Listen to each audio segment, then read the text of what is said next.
Hello students, welcome to online classes ABN and PRR College of Science, Kovuru. So, semester 2, first BCom General, so banking theory and practice. So, identify collective banker and payee bankerలో so ఈరోజు మనం చెప్పిన topic ఏంటంటే payment gateways తెలుగులో దీన్ని చెల్లింపుల ప్రవేశ మార్గం అని అంటూ ఉంటారండి.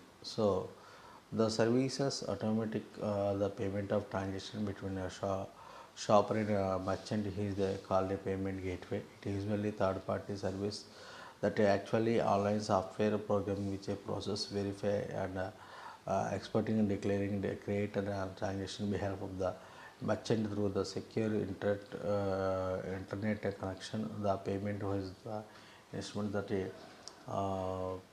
allows the merchant expecting credit cards and from the electronic payments.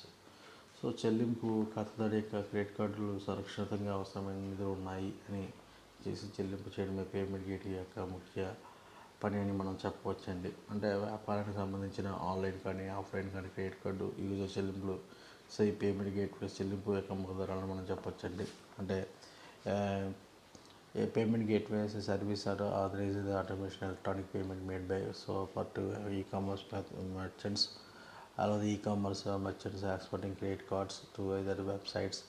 A payment gateway is an interface between banker or financial institutions offer that merchants facilitate transaction made from the shoppers or the merchants accounts. Payment or gateway application to the along with rate so sweep mission checks counters asking ఈ swipe machines the payment of gateway. అంటే ఉదాహరణకు మనకి చూసుకుంటే hotel కానీ షాపులు కానీ ఏదైనా వ్యాపార కేంద్రం నుండి క్రెడిట్ కార్డు ద్వారా అప్పుడప్పుడు వస్తువులు సేవలు కొనుగోలు చేసే సేవను సురక్షితంగా చెల్లింపు మార్గాలు పేమెంట్ గేట్వేస్ చేయబడుతుంది. వ్యాపార వ్యవహారాలు పార్టీల కొనుగోలుదారులు క్రెడిట్ కార్డు హోటల్స్ వ్యాపారులు క్రెడిట్ కార్డు సంస్థ వీటి మధ్య జరిగిన వ్యాపార లోపల సాగు చేయడం గేట్వే పేమెంట్స్ సాధ్యం చేస్తుందని మనం చెప్పొచ్చండి.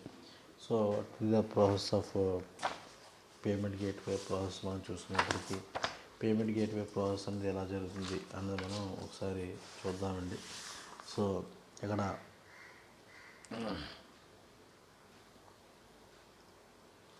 పేమెంట్ గేట్వే ప్రాసెస్ అనేది అంటే చెల్లింపు ముఖం అనేది ఎలక్ట్రానిక్ కామర్స్ వినియోగిస్తూ అందించే సేవ అండి. అంటే ఎలక్ట్రానిక్ వ్యాపారాల్లో ఈ కామర్స్ వ్యాపారం ఆన్లైన్ రిటైలింగ్ మొదలైన క్రెడిట్ కార్డు ద్వారా చెల్లింపు చేయడానికి అధికారాన్ని చెల్లింపు ముఖ ద్వారా కలుగుతుందండి. దీనివల్ల చెల్లింపు పోర్టల్ పేమెంట్ పోర్టల్ మరియు ఫ్రంట్ అండ్ ప్రాసెసర్ లేదా స్వాధీన బ్యాంకు మధ్య సమాచారం బదిలీ అవ్వడానికి ఇది దోహదపడుతుంది. ప్రపంచవ్యాప్తంగా సుమారుగా 900 పైగా మించి ఇలాంటి సేవలు అందించే సంస్థలు ఉన్నాయండి.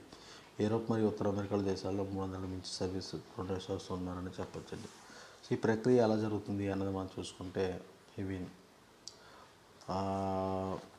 ఇవి కలెక్షన్ చేస్తుంది. ఈ కస్టమర్ చాయిస్ ప్రొడక్షన్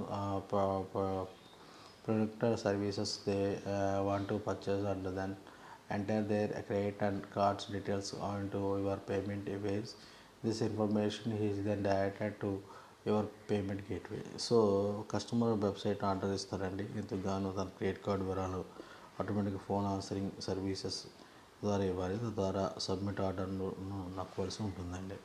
అలాగే ఆథరైజేషన్ కొనుగోలుదారుడు వెబ్సైట్ జరిగినట్లయితే వెబ్ బ్రౌజర్ సమాచారం బ్రౌజర్ యొక్క వ్యాపారస్తుని వెబ్ ఆన్సర్ మధ్య గుర్తీకరిస్తుంది. వ్యాపారానికి సంబంధించిన వివరాలు పేమెంట్ గేట్వే పంపిస్తాడు. పేమెంట్ గేట్వే ద్వారా ఏర్పాటు చేయబడిన పేమెంట్ గేట్వే సర్వీసుల సమాచారాన్ని పలుకుతో గుర్తించబడుతుందండి. అలాగే authorization this is the point of the now you upload the can you delivery to services settlement అంటే heat last the main transaction. So ఇప్పుడు చూడండి ఒకసారి ఈ చిత్రం ద్వారా మనం చూసుకోవచ్చండి. అంటే ఫస్ట్ ఏం చేస్తారు, కస్టమర్ యొక్క ఆర్డర్ పై ఇస్తారండి. ఇందుకు క్రెడిట్ కార్డు వివరాలు ఆటోమేటిక్గా ఆన్సరింగ్ సర్వీస్ ద్వారా ఇవ్వాలండి.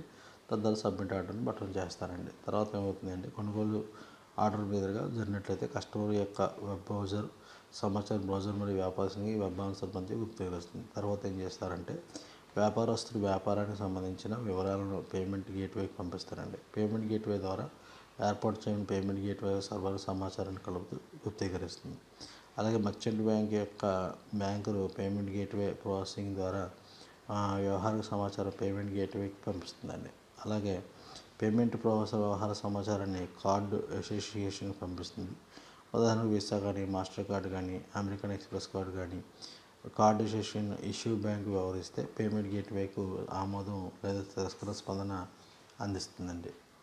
సో అదేవిధంగా అది క్రెడిట్ కార్డు జారీ చేసే bank customer credit card, debit card తనిఖీ చేసి అభ్యర్థులు స్వీకరిస్తారు. ఆ బ్యాంక్ రెస్పాండ్ కోడ్ ద్వారా ప్రాసెసింగ్ సమాచారాన్ని ఆమోదాన్ని లేదా తిరస్కారం కానీ చేస్తూ ఉంటుందండి. సో ఇలా రెస్పాండ్ కోడ్ ఆహారం ఎందుకు రక్షించబడుతుందో కారణాలు కూడా పొందుపరుస్తాడు. నిధులు లేకపోవచ్చు లేదా బ్యాంకు లింక్ బాధ్యత లేకుండా ఉండవచ్చు. పేమెంట్ గేట్వేకు ఆథరైజేషన్ రెస్పాన్స్ పంపిస్తుంది. రెస్పాండ్ పేమెంట్ గేట్వే స్వీకరించి వెబ్సైట్ని పంపిస్తుంది. దీని తద్వారా వాపసు కార్డు హోల్డర్కు విడుదల చేయడం జరుగుతుంది. ఈ ప్రాసెసింగ్ మొత్తం 2-3 సెకండ్ల వ్యవధిలో జరగవచ్చు. వ్యాపారస్తులు ఈ చర్యలు పూర్తి కాగానే తనకు వచ్చిన ఆర్డర్ను నిర్వహిస్తారు. వ్యవహారం సంపూర్ణంగా పూర్తయిన తర్వాత క్లియరింగ్ అనే సంకేతం విడుదలవుతుంది, అనగా కోరిన వస్తువు రవాణాలు ఉన్నాయని తెలుస్తుంది. రోజు చివరి గంటలో వ్యాపారస్తు తన వద్ద ఉన్న అన్ని అప్రూవ్డ్ ఆథరైజేషన్ ఒకటిగా జతపరిచి ప్రాసెసింగ్ ద్వారా పరిష్కారం కోసం తన బ్యాంకు పంపిస్తారు. మర్చెంట్ యొక్క బ్యాంకర్ క్రెడిట్ కార్డు జారీ చేసిన బ్యాంకర్కు అప్రూవ్డ్ ఆథరైజేషన్ ప్రకటించడానికి చర్యలు తీసుకుంటుంది. క్రెడిట్ కార్డు జారీ చేసిన బ్యాంకు అప్రూవ్డ్ ఆథరైజేషన్ సమర్పించిన బ్యాంకు సొమ్ము చెల్లిస్తారు. మర్చెంట్ బ్యాంకు ఈ సొమ్ము తనకు చేరగానే వ్యాపారస్తు సంబంధిత ఖాతాలో జమ చేస్తారు. అప్రూవ్డ్ ఆథరైజేషన్ స్వీకరించే తేదీ నుండి సొమ్ము చెల్లింపు మధ్యకాలం సుమారు 3 రోజులు పడుతుందని మనం చెప్పచ్చండి. అలా చాలా వరకు మోసాలు కట్టడానికి పేమెంట్ గేట్వేల ఆర్డర్ను స్క్రీన్ చేయడానికి ప్రత్యేక ఏర్పాట్లు ఉంటాయండి. పన్ను చెల్లింపు లెక్కలను కూడా పేమెంట్ గేట్వేల ద్వారా మదింపు చేయవచ్చు. మోసాలను నిరోధించడానికి పేమెంట్ గేట్వేలో అనేక సౌకర్యాలు ఉంటాయి. అవి జియో స్థానాలు, జియో లొకేషన్స్, వేగం నమూనాల విశ్లేషణ, voluntary pattern analysis, delivery address తనిఖీ, delivery addresses, computer finger printings technology, identity marking detection మొదలైనవి. భారతదేశంలో పేమెంట్ గేట్వే కంపెనీ ఉదాహరణగా ఇన్స్టోషన్ పేమెంట్ గేట్వే, ఆక్సిజన్ వాల్ట్గా పేర్కొనవచ్చండి. సో పేమెంట్ గేట్వే కోసం అడిగినప్పుడు ఈ విధంగా ఈ యొక్క సమాచారాన్ని అంతా కూడా మనం అందిస్తూ ఉండాలండి. సో ఇక్కడతో మనకి బ్యాంకింగ్ ఈ యొక్క టాపిక్తో బ్యాంకింగ్ థియరీ ప్రాక్టీస్ మొత్తం సిలబస్ కంప్లీట్ అయిందని మీకు చెప్తున్నానండి. అలాగే ఈ యొక్క యూనిట్లో వచ్చరికి కలెక్టివ్ బ్యాంకర్, పేవీ బ్యాంకర్, ఉజులు బ్యాంకులు, చిల్లు బ్యాంకులు సంబంధించిన టాపిక్స్ మీరు బాగా చదువుకోవడం వల్ల యూనివర్సిటీలో మంచి ఆన్సర్స్ అన్నవి రాసుకోవడానికి అవకాశం ఉంటుందండి. Thank you students.